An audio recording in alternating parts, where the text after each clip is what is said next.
हम देखेंगे ग्लूकोज के रासायनिक गुण। इससे पहले की वीडियो में हमने ग्लूकोज बनाने की प्रोसेस देख ली थी। तो हम सबसे पहले यहाँ पर देखेंगे कि ग्लूकोज की रिएक्शन जब हाइड्रोजन आयोडाइड के साथ करवाते हैं तो क्या होता है। तो HI के साथ लंबे समय तक गर्म करने पर यदि हम ग्लूकोज को HI के साथ लंबे समय तक गर्म करवाते हैं तो जो इसके जो 6 कार्बन होते हैं ये सीधी श्रृंखला में जुड़े होने के कारण ये किस में चेंज हो जाते हैं, नॉर्मल हेक्सेन में चेंज हो जाएगा, है ना। तो वही लिखा है कि हाइड्रोजन आयोडाइड के साथ लंबे समय तक गर्म करने पर ग्लूकोज नॉर्मल हेक्सेन देता है। HI के साथ गर्म करवाने पर ग्लूकोज क्या देगा, नॉर्मल हेक्सेन देगा।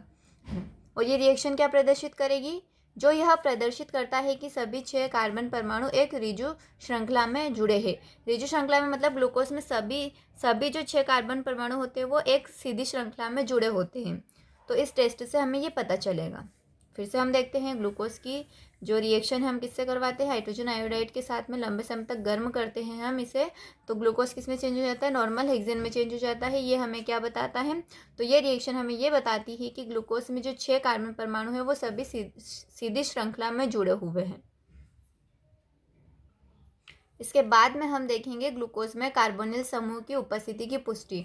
हमें अब पुष्टि करना है कि ग्लूकोज में कार्बोनिल समूह किसे कहते हैं, C डबल बॉन्ड O को हम कार्बोनिल समूह कहते हैं। तो हाँ, डेफिनेटली ग्लूकोज में हमने देखा था एल्डिहाइड और कीटोन, तो कीटोन भी क्या, एल्डिहाइड भी क्या होता है, ये ग्लूकोज है। इसमें हमने ये वाला समूह देखा था CHO, तो ये कौन सा समूह है, ये एल्डिहाइड समूह है। तो हमें ये देखना है कि इसमें कार्बोनिल समूह प्रेजेंट होता है या नहीं होता है। तो इसके लिए हम ग्लूकोज की हाइड्रोक्सिल एमीन के साथ अभिक्रिया करवाएंगे।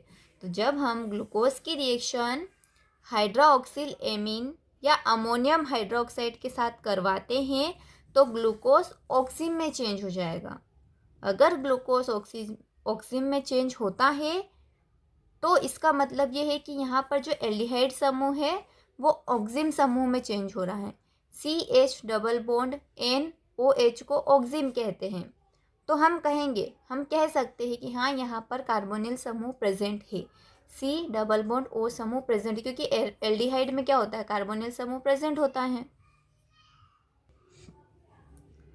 अब हमें फिर से टेस्ट करना है, एक और टेस्ट हम लगा सकते हैं कि इसमें कार्बोनिल समूह प्रेजेंट है या नहीं है। तो उससे हम क्या कहते हैं, ग्लूकोज हाइड्रोजन साइनाइड के एक अणु के साथ संयोग कर साइनोहाइड्रिन देता है। अगर ग्लूकोज की रिएक्शन हम हाइड्रोजन साइनाइड के साथ करवाएं, HCN क्या होता है, हाइड्रोजन साइनाइड, तो हाइड्रोजन साइनाइड के साथ ग्लूकोज की रिएक्शन करवाने पर अगर हमें साइनोहाइड्रिन प्राप्त होता है, यहाँ पर ये जो CHO ग्रुप था ये CH से जुड़ा CN और OH इसमें कन्वर्ट हो गया, इसी को हम साइनोहाइड्रिन कहते हैं। तो डेफिनेटली यहाँ पे ग्लूकोज किस में चेंज हो गया, साइनोहाइड्रिन में चेंज हो गया।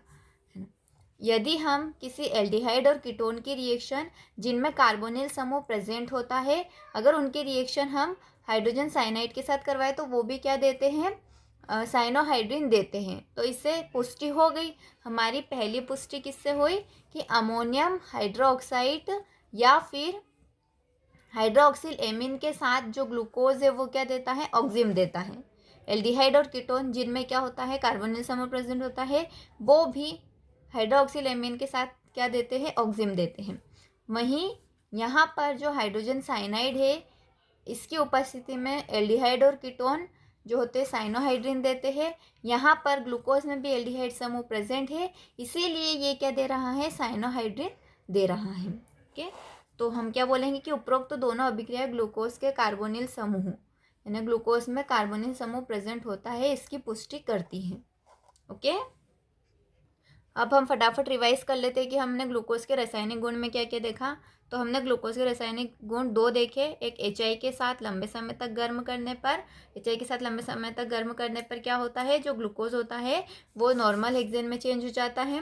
वहीं हमने देखा कार्बोनिल समूह की पुष्टि के लिए, पहला हमने देखा ग्लूकोज की रिएक्शन हमने हाइड्रोक्सिल एमीन के साथ करवाई, तो ग्लूकोज की रिएक्शन हाइड्रोक्सिल एमीन के साथ करवाने पर ये ऑक्सिम में चेंज हो गया। वहीं हमने फिर एक और देखा कि ग्लूकोज हाइड्रोजन साइनाइड के एक अणु के साथ संयोग कर साइनोहाइड्रिन देता है। ये ग्लूकोज है, ये हाइड्रोजन साइनाइड के साथ रिएक्शन करके क्या देता है, साइनोहाइड्रिन देता है। उपरोक्त दोनों अभिक्रियाएं जो है वो ग्लूकोज में कार्बोनिल समूह की पुष्टि करती हैं।